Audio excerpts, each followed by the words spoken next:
െങ്കിൽ ഇപ്പോൾ ഗുണ്ടകളെക്കാളും അതിക്രമകാരിയായിട്ടുള്ള ഇസ്ലാമിക് ഫണ്ടമെന്റലിസ്റ്റുകളെ ഉപയോഗിച്ചുകൊണ്ടാണ് ഇത്തരം ഓപ്പറേഷൻസ്. ശരി, ശ്രീ ഒ കെ ഫാറൂഖ് അതിനുള്ള മറുപടി. ആ 3 KSUക്കാരെയാണ് ഇസ്ലാമിക് ഫണ്ടമെന്റലിസ്റ്റുകൾ എന്ന് ശ്രീ ബി ജയരാജ് വിശേഷിപ്പിക്കുന്നത്. ശ്രീ ഒ കെ ഫാറൂഖ്, ഈ ജയരാജൻ സത്യത്തില് ഈ നാഗ്പൂരിൽ നിന്നാണോ സംസാരിക്കുന്നത്? RSSന്റെ കാര്യാലയത്തിൽ നിന്നാണോ? എനിക്കൊരു സംശയമുണ്ട്. എന്തുവാ ഈ പറയുന്നത്? ഇന്ത്യ രാജ്യത്ത് ഒരു സമരം നടത്തിയാൽ, ഒരു പ്രതിഷേധം നടത്തിയാൽ, ഗവൺമെന്റിനെതിരെ പറഞ്ഞാൽ ജമാഅത്തെ ഇസ്ലാമിയുടെ ഓഫീസിൽ നിന്നാണ് സംസാരിക്കുന്നത്. അവർ രാജ്യദ്രോഹികൾ. ശ്രീ ജയരാജ്, നിങ്ങളൊക്കെ RSSന്റെ നാമം ഞങ്ങൾക്കറിയാം. ഞാനൊരു കാര്യം പറയട്ടെ, ഈ ഇന്ത്യ രാജ്യത്ത് ഈ ഗവൺമെന്റിനെതിരെ, രാജ്യത്തിന്റെ ജനാധിപത്യത്തെ ധ്വംസനം നടത്തുന്ന നരേന്ദ്രമോദി സർക്കാരിനെതിരെ നമ്മൾ ശബ്ദിച്ചാൽ നമ്മളെ എല്ലാവരും പറയും രാജ്യദ്രോഹികളാണ്.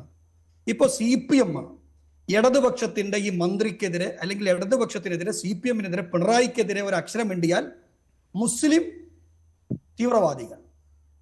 ഇതാണ് ഞാൻ പറയുന്നത്.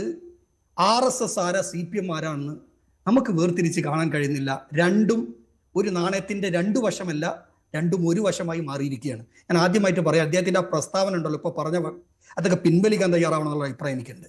വളരെ മോശം. കേരള സമൂഹം കാണുന്നുണ്ട്. താങ്കൾ ഒരു ഇടതുപക്ഷത്തിന്റെ ഒരു ആളായിട്ട് വന്ന് ഇരുന്നിട്ട് ഇമ്മാരിത്തെ വർത്തമാനം പറയുന്നത്. ഡോക്ടർ ബി ജയരാജ് ആദ്യം പറഞ്ഞ കാര്യം, ഒരു സ്ത്രീ ആയതുകൊണ്ട് അവരെ വളഞ്ഞിട്ട് ആക്രമിക്കുകയാണ് എന്ന്. അല്ല, ഞാൻ കാര്യങ്ങളിലേക്ക് വരാം. ഇപ്പൊ ഞാൻ അദ്ദേഹം ആദ്യം പറഞ്ഞ കാര്യത്തിനുള്ളതാണ്. ഒരു പ്രതിഷേധം നടത്തിയ ഞങ്ങൾ യൂത്ത് കോൺഗ്രസ്സുകാര് ആ യൂത്ത് കോൺഗ്രസിന്റെ ഇവിടുത്തെ ഈ നെറികേടുകൾക്കെതിരെ ശബ്ദിച്ചതാണ്. മനസ്സിലായില്ലേ? അവിടെ ഇത്തരം വർത്തമാനങ്ങൾ പറയരുത് എന്ന് ഞാൻ അദ്ദേഹത്തോട് പറയാണ്. രണ്ടാമത്, ഇനി എന്താണ് ഇവിടെ സംഭവം നടന്നത്? യഥാർത്ഥത്തിൽ ശ്രീ മഞ്ജുഷേ, ഞാൻ ഇതിനൊരു സിനിമ പോലെയാണ് കാണുന്നത്. ആരോഗ്യമന്ത്രിയുടെ പെടലിക്കഥ എന്നാണ് ഈ സിനിമയുടെ പേര്. ഇതിന്റെ സംവിധായകൻ AN ഷംസീർ എന്ന് പറയുന്ന സ്പീക്കറാണ്. ഇതിന്റെ തിരക്കഥ എന്ന് പറയുന്നത് നമ്മുടെ കിണറേഷ് ഉണ്ടല്ലോ, കിണറേഷ് ഫ്രം AKG സെൻട്രൽ നിന്നാണ് അദ്ദേഹം ഈ തിരക്കഥ നടക്കുന്നത്. അതുപോലെ തന്നെ ഇതിന്റെ പ്രൊഡ്യൂസർ എന്ന് പറഞ്ഞാൽ കേരളത്തിന്റെ മുഖ്യമന്ത്രിയാണ്. ഇതിന്റെ അഭിനേതാവ് ആരാന്ന് ചോദിച്ചാൽ വീണ ജോർജ്. കഴിഞ്ഞ ദിവസം, ഇന്നലെ രാത്രി മുതൽ കേരളത്തിന്റെയും ഇന്ത്യയിലെയും പ്രധാനപ്പെട്ട പല നടന്മാരും നടിമാരും ഒക്കെ സങ്കടത്തോടു കൂടി മൂക്കിന് മുകളിൽ കൈവച്ചിട്ടിരിക്കുകയാണ്.